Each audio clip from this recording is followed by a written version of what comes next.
now we got.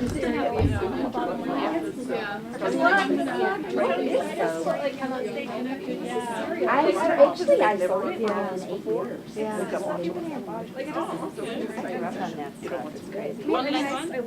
Yes. I refuse to all over. I don't know. What about your number two? 505. 505.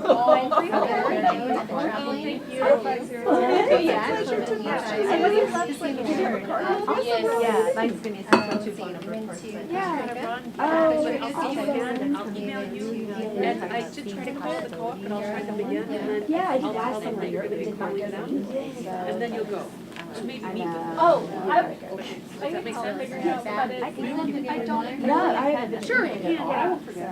It's just like, it's one of those things But then one of my. like the next three steps, then the next three steps become clearer, but everything else is blur. And I don't, you were not in the talk yesterday when I gave it. It's so different. I'm not looking for it. Basically, the thing that's about. Oh, yeah, me It's just too. like hearing it. I was also really good for last year. And That was it's one of my not favorite. good. It's That's my name. Okay, short and everything. Yeah, oh, good. You get your sunnies and your swimmies. Make. So yeah, Yeah.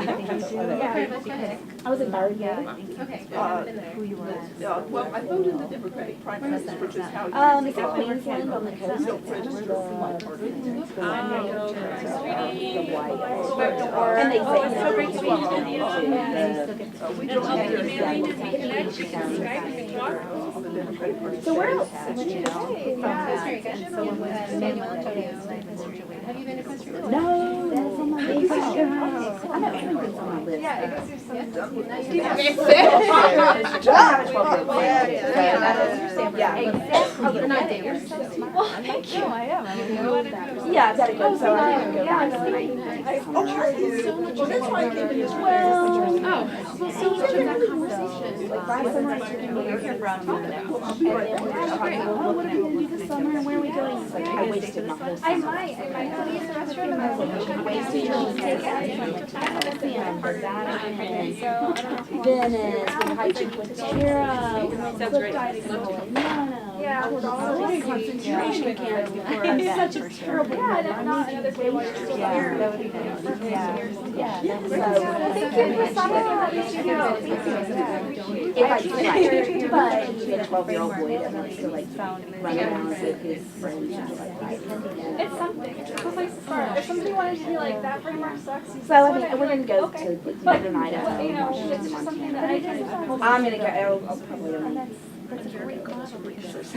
know, he's like, that's the most I'm doing, Mom. If he wanted, he could go if he wanted to. See, last year I wanted to take him out of school and do like old school English. He doesn't want to do that. Yeah, Right. And I'm like, are you really Oh, sorry. Thank you so much for having me. Because all I want to do, but his dad is Oh, hi. You're just so Yes, Julia. Do you guys know how to get the presentation like you had last time? It, I mean, not that I would change it, you know. I mean, We discussed yes, I'll give you a whole schedule. It was nice to meet you. I'm going to shoot it out at some point. So I'm really happy I that think it's, I wasn't told that. I also had his computer on here. Maybe. So one of these wires, like, very good also. All right. You managed to get away with the session. I like that. Good for you. I kept trying to find out if I was There was supposed to be somebody on earlier who knew. maybe yesterday, but not success. Because I keep running upstairs. And then I saw Cassie, she's like, please, I'm starting Is the anyone session. there? I was like, Yeah, I just saw I came back down. Angie, what's your last name? Bostic? Or, oh, okay, it's actually Blackwell. I thought you were on Facebook. Angie's Blackwell, but on Being Facebook. left and some of the papers on it, so. Okay.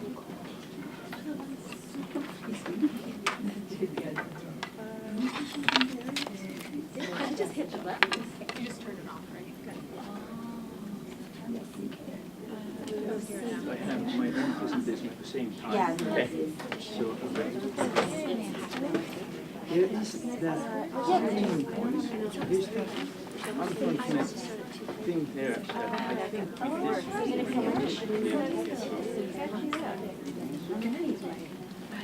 think I can actually just think about it. Should I go ahead and fire it up? Yeah, fire it up.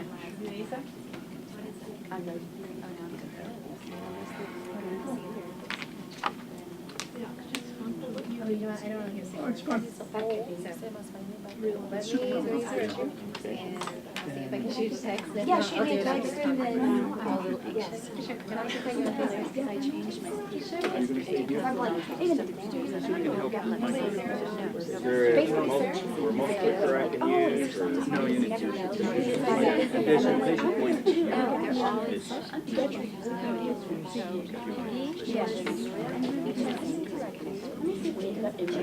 I don't know anything more about this.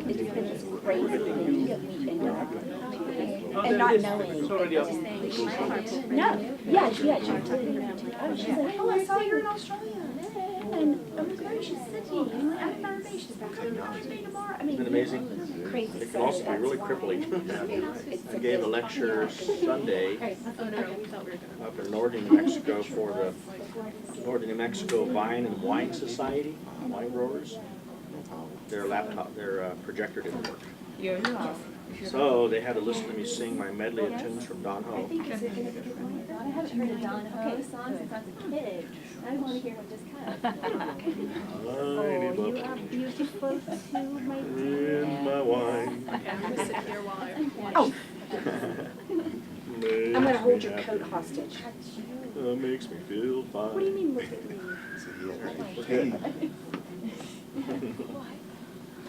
But you don't want to hear too much of that. Why not? I'd rather hear about her.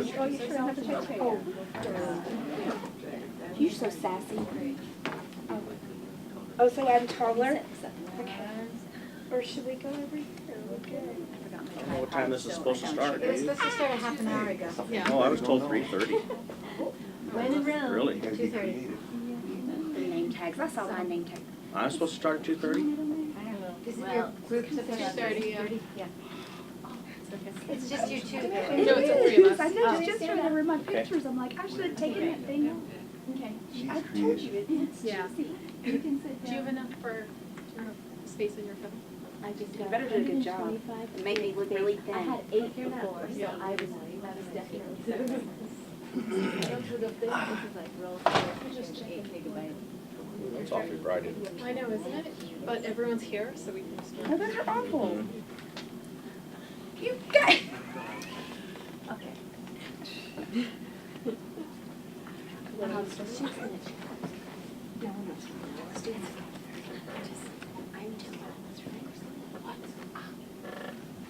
Kathy's just saying. It's good. It's not good. Not good. Yes, you're very talented. I took a picture of it, it's much better outside.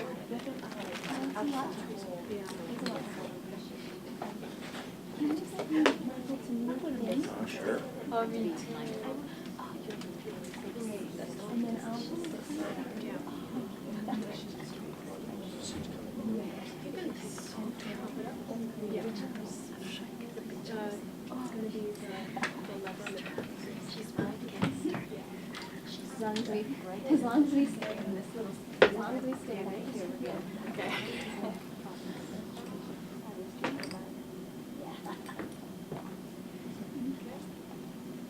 So we're just gonna each introduce ourselves first, and then Michael's gonna speak. My friend, I just Yeah. got here. My name is Michael Melendrez. I'm a local fellow from Los Lunas, New Mexico, about 20 miles south of here. And I'm engaged in the business of growing trees, mainly the native trees of the Southwest. In fact, all the trees around this building and the entranceway coming in all came from me. Thank you.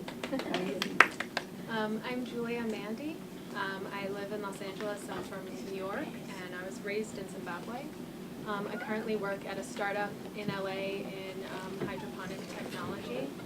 I'm also a creative, a poet, a writer, and I'm really happy to be here, and thank you all for coming and listening. Hello, I'm Kathy Celine Kay, and I am the co-founder of Innate Earth and Innate Water, Innate Bliss, and Innate Silver. am a holistic therapist and a health technologist. I help people, plants, and animals live healthier, happier lives. Would you like to go ahead with your presentation? Of course. So, in addition to growing trees, I own a molecular biology company where we repair soils, and we do this for agriculture. We do this for mine reclamation. Anybody who has damaged soils anywhere on this planet, we have the capability of correcting the problems of that soil, whether it be a chemical problem or a biological problem. So my real background, though, is in the field of human physiology. I'm an integrated biochemist.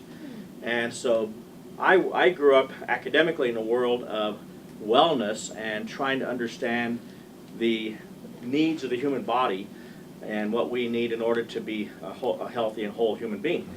I remember one time I attended a conference, a medical conference, where a esteemed physician there said, "Michael, the human body can heal itself of any malady if you'll just give it what it needs."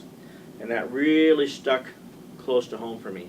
So what I'm going to really talk about here is a fairly broad range of things. For example, the world food crisis. I don't know if you know this or not, but we have a crisis on this planet when it comes to food. Is there enough food, and how good is that food? And climate change. So a lot of this boils down to what we call soil carbon I can't even say this word. Sequestration. Thank you. Because I really believe that in order for us to resolve many of the issues that we're facing, that's what we have to focus on. That's what we have to learn how to do. So in my professional world now, at least for the past 38 years, I've been both involved in the shady business of growing trees, and as I said earlier, all the trees around this building and the entranceway coming into this building came from my nursery and my tree farm. And I'm also involved in the dirty business with my company called Soil Secrets. So to begin with, if we were to go to any farmer 100 years ago or even today and say that it's your business, it's your activity that is threatening life on this planet, I think you would find them quite surprised by that remark. We are starving. As a people on this planet, we're starving. As an integrated biochemist, I can look at our diet, I can look at the food that we're eating and say without a doubt that our food is failing us. We're not getting the nutrition that we deserve to be getting. I've developed a handheld mass spectrometer that I can hold up to an apple or a box of Cheerios or anything and tell you exactly what the nutrients are in it. Oh, cool. How many international units of vitamin A, how many milligrams of vitamin C, how many grams of protein there are in it. When we're doing the same thing with our farmers, who we're helping to restore their soil, so we can go out to their crop and hold up against the onion that's growing in the field and tell them whether or not they're achieving nutrient density on that onion. Cool. It's important to understand that when you're trying to get nutrient density, you have to first achieve healthy soil. No fertilizer has ever made a soil healthier. We must make the soil healthy in order to get optimum health out of that food that we're growing. For example, I don't know if you know this or not, but the single most important mineral in our diet is what? Magnesium. Anybody else want to guess? Well, let me word it differently. If I were to take the ashes of any human being after cremation and analyze them, or I can hold my mass spectrometer up to it and analyze it. Carbon. Iron. Calcium. Calcium. Calcium. 75% of the minerals in that ash are going to be calcium. Bones. Well, it makes up a big portion of our body. And so the food that we're eating has to contain that same percentage of calcium. The soil that we grow the food in has to contain the same percentage of calcium. That is our limiting factor. So if the soil does not have it, or the hydroponic, who's the one who's in the if the hydroponic system doesn't have it, then we have immediately a problem. We have a variable that needs to be solved. Now keep in mind that we all have our opinions, and like noses, some of us have bigger noses than others. opinions can be very prejudiced. So don't be offended by what I say if you don't agree with me. Now, going back to that farmer, when we said, you know, you're the big cause of some of our problems. Look at this map here. What color is that? Tan? The tan areas represent the areas of this planet, the terrestrial part of the planet, that are under cultivation, that we're growing something on. And as you can see, it represents a huge footprint on the planet. About 30% of the landscape is cultivated. The best nutrition that we can eat comes from root crops. Okay, so it's very, very important to remember that. Not from wheat, not from soybeans, root crops. We have to eat those onions and those potatoes and those carrots, things that grow in the soil. So if you look at this map, you can see, I wish it was a little darker in here, you can see the greener colors represent pasture, where we're going to be grazing animals and collecting meat and wool and things like that. And then the brown areas represent the actual cultivated cropland. And if you look at the United States on the upper left-hand corner where it's brown, that also represents where the vast majority of people live. And this is a big problem because we are losing our agricultural land at a rapid pace. Also India, Europe, Japan.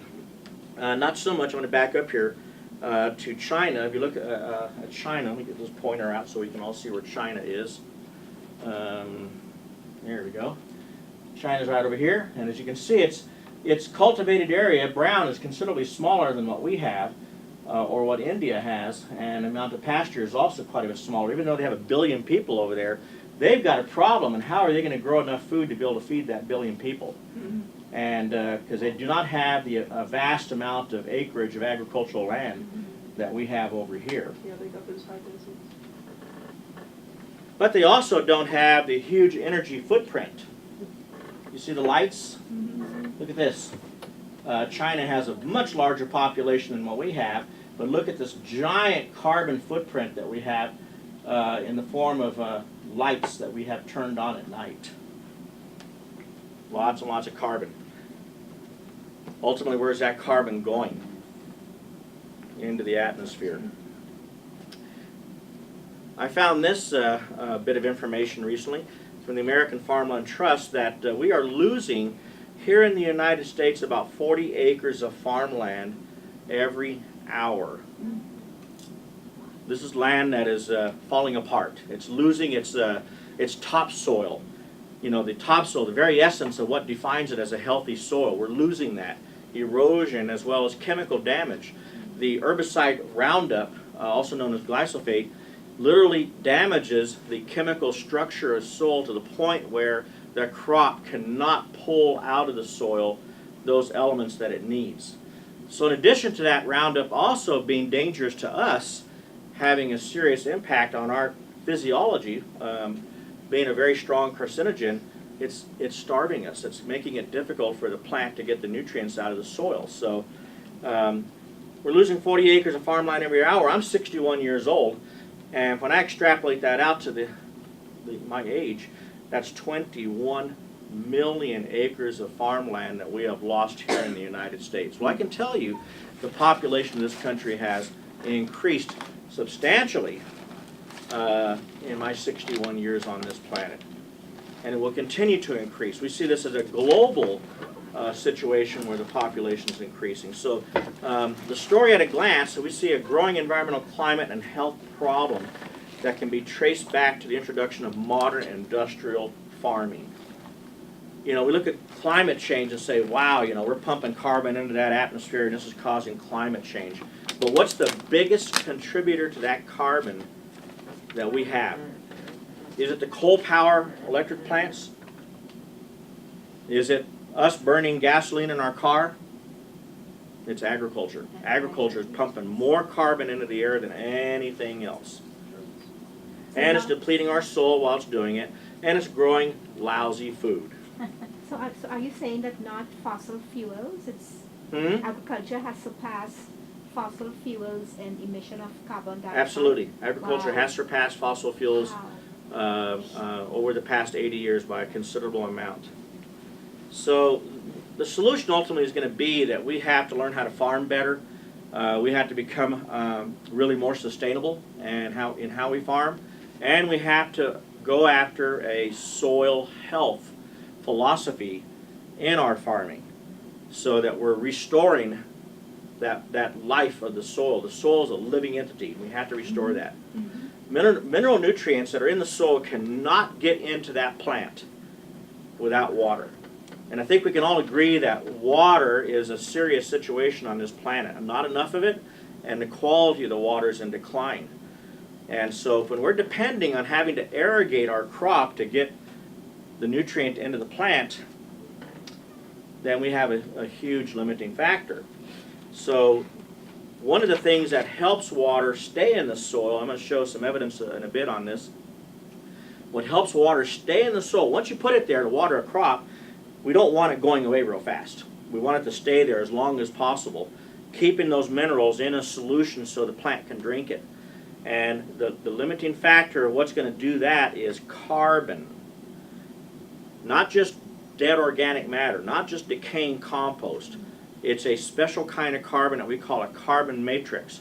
I'm the only person in the world that has ever measured this, defined this, and described this on a molecular level. I did that work right next door at Sandia National Laboratories in the 1990s. And I'm going to show you one of these carbon matrix molecules.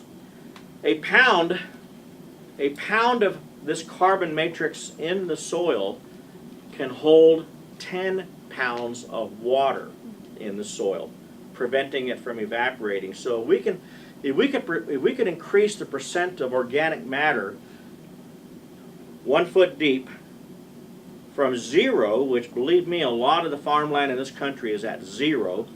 The huge Imperial Valley, 600,000 acres of farmland in Southern California, the percent organic matter in that valley is at 0.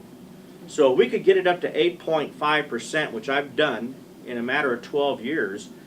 Then we have also increased the total pounds of carbon by 200,000 pounds. Per acre? Per acre, 1 foot deep. 200,000 pounds is going to hold 2 million pounds of water in that soil. That means that farmer does not need to irrigate as often or as much. This picture where I'm sitting or squatting is in the Imperial Valley. That's carrots that they're growing there. And you're holding up that carrot just because you were there on that day, or you? It's one of my clients, and I happened to be there on that day, and we were checking out quality control. Is that a healthy carrot? Well, it's not anymore, because I yanked it out of the ground prematurely. No, I mean it's a skinny little carrot. It might be just young. It's still an immature okay, carrot. Yeah. So it's not finished yet, but that's okay. We're pulling them out, sampling them, and running our mass spectrometer on it to see what the nutrient levels were, and there were other things that we were doing. We were actually checking the on the surface of the carrot. We were doing what's called a no, my brain just went blank on me. A phospholipid analysis. And a phospholipid analysis, we can actually see the footprint of which microbes are actually on that carrot, beneficial or otherwise. So the message here is that a great deal of the carbon that once was in the soil in the form of this carbon matrix is now up in the air. And we need to figure out how to get it back in that soil. This is very typical what we find. This is actually in the Imperial Valley. That cracked clay is exemplifying that the soil has no structure. It is collapsed. It cannot absorb the water, nor can it absorb oxygen. Now, all the beneficial microbes that live in that soil need oxygen. And if the soil is going to seal on them, as soon as we get this just a little bit wet and that clay swells and seals, now oxygen can't get in, and neither can the water. So on the right, you can kind of see some granular structures there. And this is actually on my property in Los Lunas. 30 years ago, when I bought that property, my soil science professor from New Mexico State University, Dr. Boyce Williams, told me, "You cannot fix that. Put a for sale sign it and move away." The pH was 9.3. If you know anything about pH, that's a pretty high pH. The soil is what we call a saline sodic, alkaline, clay. The vicious triad, the worst possible soil you can have. Today, the USDA has measured the reactive carbon levels here and found it to be the highest reactive carbon levels they have measured anywhere in the United States. I have never put a single pound of compost on this site. You don't need to buy compost to fix soils. You need to basically jumpstart the biological process by priming the microbes that are there. We have to put the microbes back if they're not already there, and then we have to feed them. What do we feed them? Amino acids. That's the building blocks of all life. Same thing as our own body. How long did it take you to? Well, this is 30 years, but within 5 years of starting this project, I was able to plant pretty much any type of tree I wanted. This is an arboretum that's actually, as a crow flies, about 18 miles from here.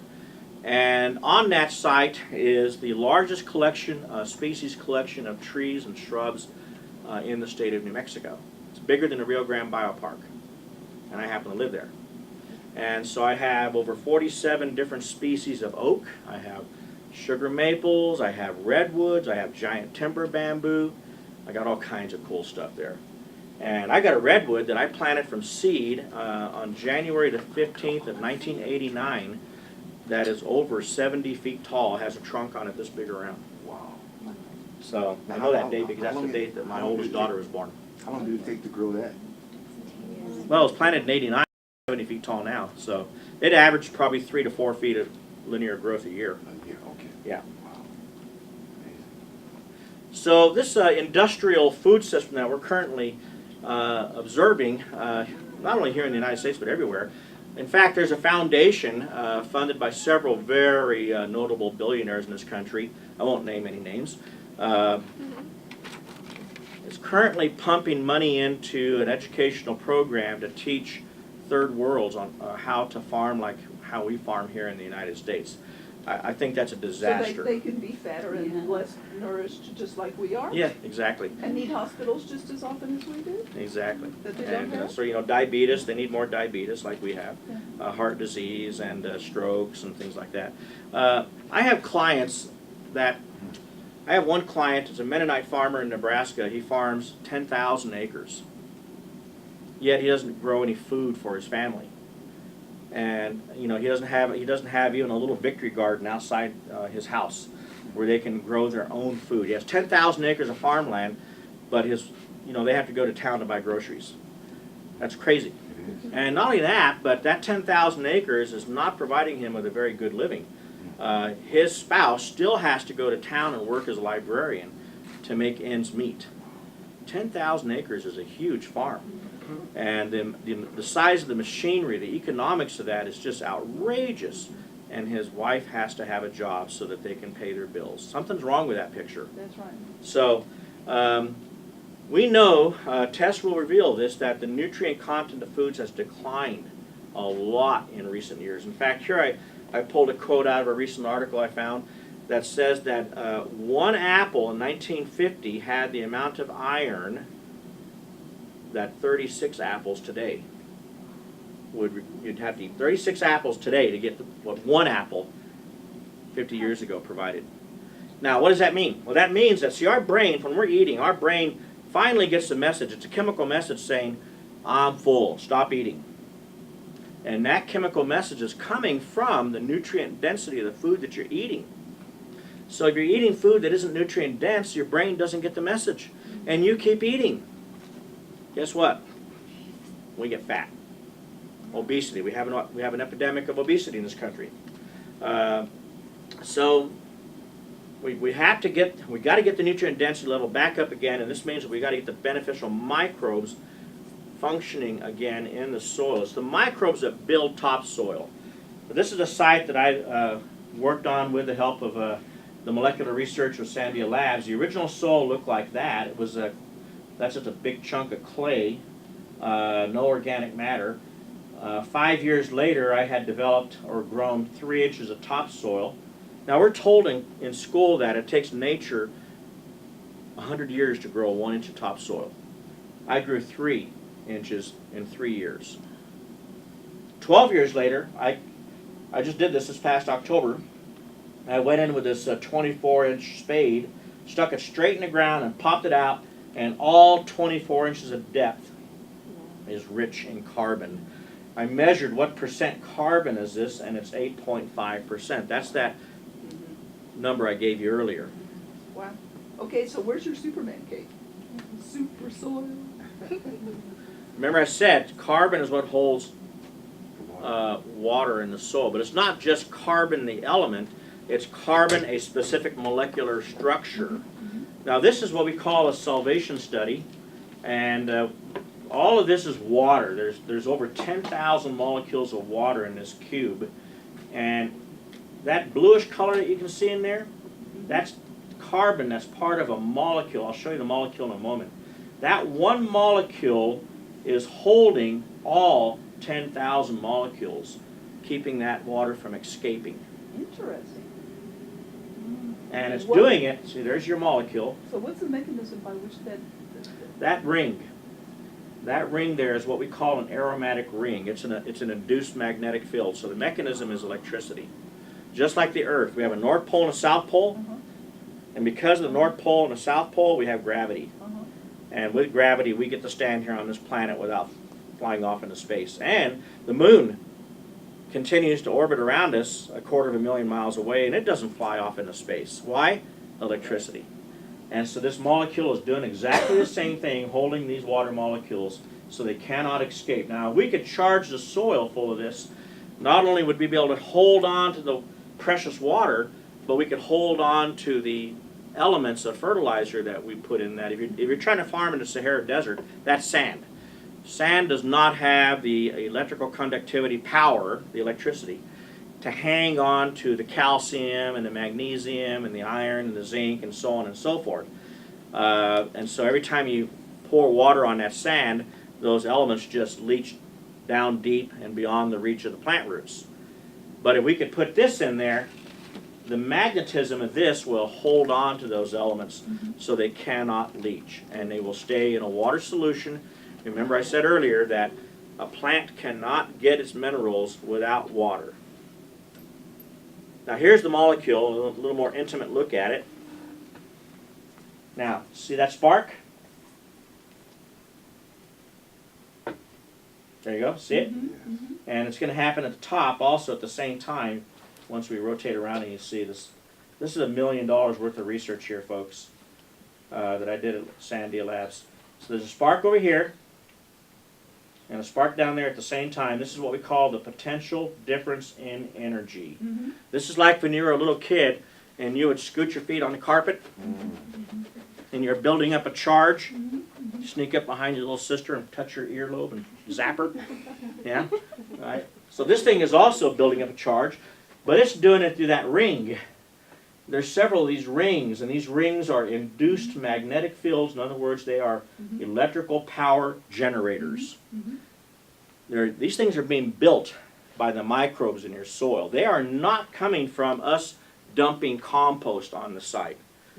These don't come from the decomposition of organic matter. That's not how they're made.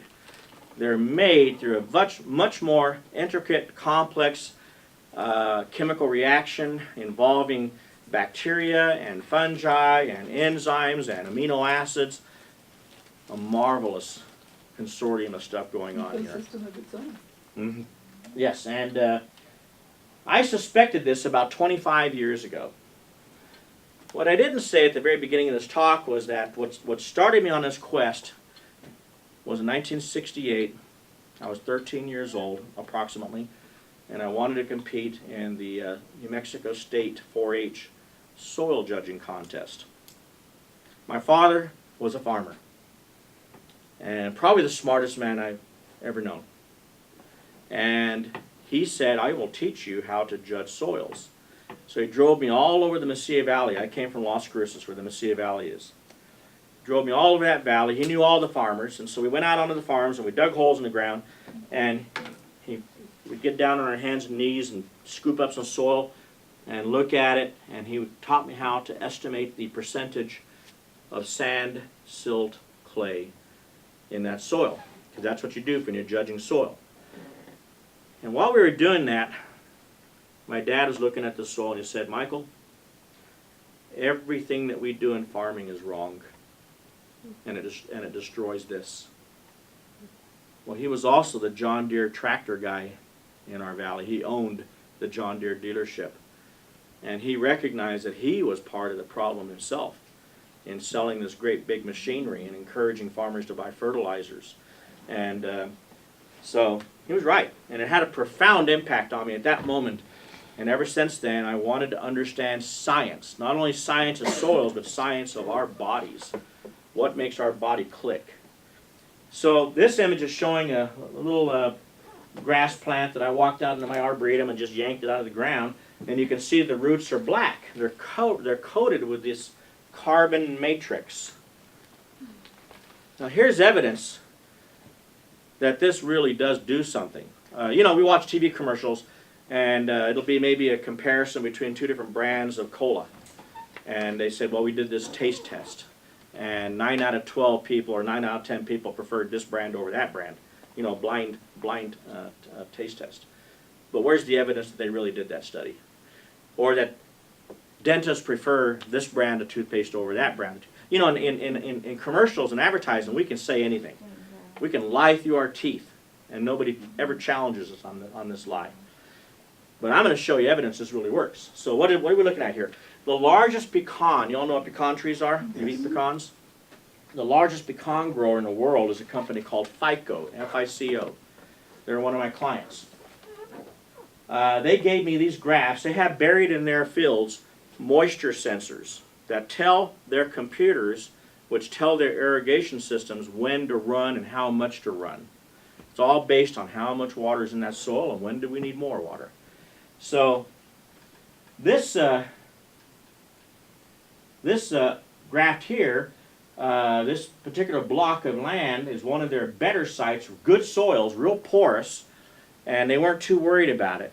This one down here was a really lousy site, terrible soil, the kind of soil that when it gets a little bit wet it seals and no more water can penetrate. So they applied our carbon matrix material and our microbes to this soil here. They didn't do it up here. This was just last summer. I get a report at the end of December from Brian Driscoll, the general manager of the company. He says, Michael, I want you to look at what's happening with soil moisture in these two fields. In the good field, we had a rainfall event on the farm of 1.7 inches of rain in December. And on the good field, it only penetrated to about 5 inches. I don't know if you can see that number there. It says 5 inches. So the moisture meter barely came up a little bit. In the bad field where they had treated it, you see this spike? The water penetrated 17.5 inches. That's amazing. 1.7 inches of rainfall went down over 17 inches deep. They were impressed. At the pecan conference in Las Cruces, he gave me another one. He said, look, there's your December event at 17. It stays up. In fact, it even gets higher. It hasn't rained in March. We're into March over here. So we're out of time? How are we doing on time? Just about. Okay. And that's really all I needed to show you. Cotton that was treated, cotton not treated. This is, you see the oil field in the background, or the oil tanks? This farmer treated this field, did not treat that field. He began selling his water to the oil company so they could do fracking. So he turned off the water on the field. That field died of drought. This field did not. And it's because he put down 450 pounds of that matrix on the ground. And it changed the soil that much. And I bet it's more economical for them. It's very economical. Thank you very much, folks. Wow. Thank you. So I'm Julia Mandy. I said earlier that I'm living in Los Angeles working at a hydroponic startup. So how did I end up there? I went to university for communications and I wanted to do digital media, and I thought I wanted to go into advertising and media. And I broke my foot after college and I kind of didn't have an easy time getting a job. So I went to work at a local restaurant that was by where I lived. little did I know that was going to change my entire career trajectory. So I went to work at Blue Hill at Stone Barns. It is a restaurant that is on a farm, and they have a really symbiotic relationship between the farmers and the restaurant. So it's sort of this utopic relationship, because not a lot of farms can operate in this way. The chefs get to work directly with the farmers to decide what crops they want to grow, and the farmers then get guaranteed that all their crops are going to be purchased at market value. So I worked in the restaurant. I was really excited about hospitality. Hospitality interested me because you're really taking care of people, and feeding people is taking care of people. And so when we look at the planet and we look at the state we're in and we're looking at all of these really scary things that are happening, to not live in that section of fear, I try to bring it back to just taking care of people through food, through sharing a meal with someone. So I did an apprenticeship on the farm. I worked for 6 months in different areas of the farm, in the greenhouse, working with cattle, working with florals and making teas and drying out tea leaves, working in composting, and also learning about sustainability and learning about how to manage a restaurant, which a lot of the activities that I was doing daily is talking to the people that are dining at the restaurant about the food they were eating and about why we were growing it that way. And I really enjoyed that work. And then I started to learn more about the environment, and I got really afraid of what was going to happen and this insecurity that we have with our food source. When you look at a global scale, it's even scarier. And food is connected to everything else. Food is connected to our economy. It's connected to our well-being. It's connected to every single business. I mean, we need food. Every single person needs food. So I moved out to California, and this is really the epicenter of where our food source is in America. Most of our food is coming from California, being trucked across the country. And I saw how much waste that generated, especially in the highly perishable greens, leafy greens, and herbs. And I thought some people out there have to be coming up with solutions. Mm-hmm. So I found myself in my current job at Local Roots Farms. And the idea there is that these modular units using hydroponic technology can be placed anywhere in the world and produce the same amount of farmland that 5 acres of farmland can do from just one shipping container. Sounds really great. And if I'm going to be really honest with you, I've been there for a year, and I've just seen that this model doesn't work. Maybe not yet. The technology's not there. And really what we're doing is we're farming to match an Excel sheet to make money to produce yield. And all of the things that I loved about farming, taking care of people, enjoying the food, actually getting my hands in the soil and smelling that soil and seeing what is in there and seeing all the nutrients in there, I didn't have that anymore. So that's where I am now, and I'll sort of be navigating the next section of my career. But when you look at sustainability, you look at people and profit and planet. And I want to take that a step further and look at community and value, and community, value, and environment. So community is something that's really important because it affects every single person, and the more like-minded people you bring together, we develop this collective consciousness. And I think a lot of people have experienced that here at this conference, when you're around people that you know, or that you, I mean, I'm amazed that so many people in this room, after only knowing you for 2 days, you're my friends. And that's really incredible, and it's because we came here for a purpose and to meet each other, and we're open. So by creating this community, you're facilitating this change. The value part of it I'm still working on, and maybe next year I can come back and talk about where in the food supply chain we can start to make food more affordable and accessible to people, because right now there's a huge disparity. Really, the organic movement is really only being placed in higher economic status, and that's not good enough. And there's a ton of marketing that's being spent to tell us that food needs to be this nutrition and these antioxidant and all these things. And really, if we look inside us and we look at how we feel when we eat the food, we know what's good for us. I mean, that's just innate in us. That's intuitive. And so the other part is environment. And so, of course, the environment is the planet, but the environment is also the environment where you share the food and how you interact with the food. And the food starts with the seed, with the soil, with the farmer, with the people that are harvesting the food. For a lot of us, we eat at restaurants. It's the line cooks, it's the prep cooks, it's the dishwashers, it's everyone who's in this food system. And I know from experience that the people at restaurants that show up every day to work with really quality ingredients, they're there because they want to make a difference. And they're there because they know the power of what a meal can do to change someone's perspective in life. And they're not getting paid well at all. They're getting overworked and underpaid. And so the value part, I'm still working on figuring out how we can talk about it better, how we can apply more value on a non-monetary level to our food, and then also have everyone in the supply chain be elevated to have a sustaining salary. The environment part also encompasses the senses, the environment that we share.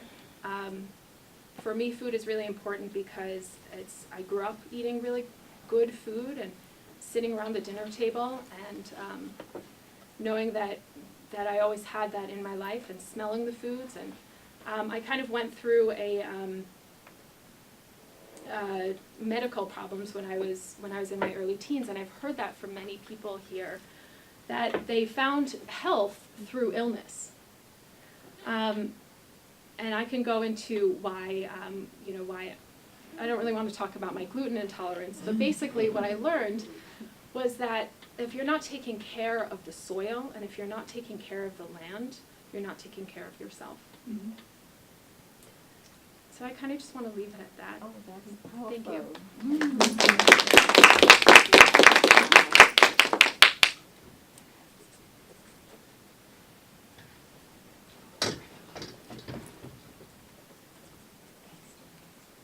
Hello everyone, again, I'm Kathy Celine Kay, and I am here for a number of reasons at this conference. But one of them is to share the work that I am really passionate about right now in my life, and that is using technology for health transformation. Having a holistic health background, I used a lot of energetic and holistic and therapeutic tools, and realized that that only took myself and my clients and my family and my friends, my plants and my animals so far. Because I could do Reiki on my plants and animals, but ultimately they needed a little bit more assistance. So I have a question for you, and that is, who do you trust to feed your families? We'll come back to that. So let's begin, if I may, with my personal journey. Some years ago, I was doing all the right things, I thought. I'm a yoga therapist. I eat organically. I'm vegetarian. I thought that I was doing a good job. And yet, I was completely dehydrated. Now, I live in Los Angeles. It's a desert. It's a dehydrating place. But with the amount of fruits and vegetables I was consuming and the water that I was drinking, I should have been hydrated. It didn't quite make sense. Went to my doctor. Doctor said everything's fine, but innately I knew it is not. So I spoke to some trusted friends, and I gave them the situation, and they said, well, you need to try Jeffrey's water units. And Jeffrey was another friend of ours who is a scientist and an engineer in the health technology sector, in agriculture and water technology. And I started using his structured water devices. And I used the handheld device, where I just kept it by my kitchen sink. And I also got a shower unit. I didn't quite get the home unit yet. So this is what happened. I started noticing that I had more energy. Simple. Changed nothing. Okay, I thought maybe it was perhaps psychosomatic, right? Because I heard that that can happen. And then I started noticing that my skin started plumping up a little bit more, as if I had gotten a little bit of collagen injected, and I had not. And then I started noticing just everything kind of growing on me faster. Hair, nails. I had to actually upkeep a little bit more, but that was okay. It felt good. And I started watering my plants with the structured water, and my house turned into a jungle. I had, when I moved into my home, I inherited a bunch of plants, and for a year they were all maintained at the same half-dead sort of brown level. And within 1 to 2 months of using the structured water, they all exploded. Bright, green, like explosive. I'm still repotting all of my plants. So I thought, gosh, if this can do this for my plants, what can it do for me? I started noticing it for my dog. My dog has arthritis. She was now running easily. So that's how Jeffrey and I, my business partner, got involved. And really, I just wanted to be able to use this in my life, for my friends and family, and in my clients. Oh, and by the way, the shower unit, the water in your shower is most of the water you consume, they say. Now think about that, especially Los Angeles chlorinated water. So I have been termed a water buffalo by loving friends because I love being in the shower. And I conserve in other ways, but that's my way of indulging, and I do take salt baths on a regular basis. But there's that point in the shower where it's steaming up, and I'm feeling so nice and relaxed, and I know that I'm breathing in carcinogens. And I know that I'm just in, it almost feels like an acid bath after a while. And my hair's got really dry and just not good. But with the structured shower unit, what started happening was, with the very first use, my hair was super silky. As a matter of fact, my partner afterwards felt my hair and said, "Did you just come back from the salon or using another product? What's the..." And I said, "Oh, it's the water unit." And so I personally was sold on the idea. And of course I did all my research and found out why it's so magnificent. And I'm going to bring this back around to farming. So now at Innate Earth, underneath our umbrella of Innate Earth, we have a company called Innate Water, where we make our own structured water devices. And we have devices in homes across the United States and around the world, and farms as well around the world and across the United States. And what we have seen in our studies, and I'm sorry I didn't realize we would have a slide presentation today, or else I would show you the evidence. Our tests prove that crops watered with the structured water yielded greater high density, nutrient-dense crops than those that did not. And why is that possible? What is structured water? So structured water is water that has been, where the molecules have been aligned to its highest vibrational potential. So for instance, H2O becomes H3O2. And so it's microvortexing, right? It's like when you drink water from a spring, that fresh water from Mountain Spring, nature creates microvortexes as the water moves through all the rocks. And what happens is pent-up energy is released from the particle bonds, and the result of that is the water's memory is cleared. So you've probably heard that water has memory. You're consuming water that has been flowing through the reservoirs of this country that have been chemicalized and filtered, and you would know more about this than I do. Can you come up and share? Can you come up and speak with me? Go ahead.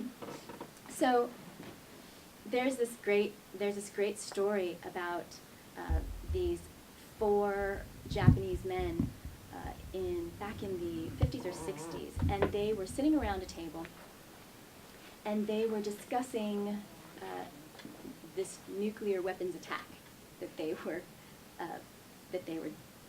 planning out. And they were all drinking out of this pitcher of water, and each one of them dropped dead shortly after. And they tested the water, nothing was wrong with it. But the energy in the room was so toxic with the idea of mass murder that the water absorbed that energy and killed them. So when you think of the potential of water memory on that level, wouldn't you want cleared water for yourself and your food and your family? So here is an example. This is our handheld unit, and you just simply pour water right through it, through your tap. Upside down. It turns regular tap water into water that has 3 times the energy value of rain, the purest water on earth. Cheers. So, what does this mean for all of us when our farms are using structured water? Right? Less water, less waste. The food that is cultivated from those farmlands are now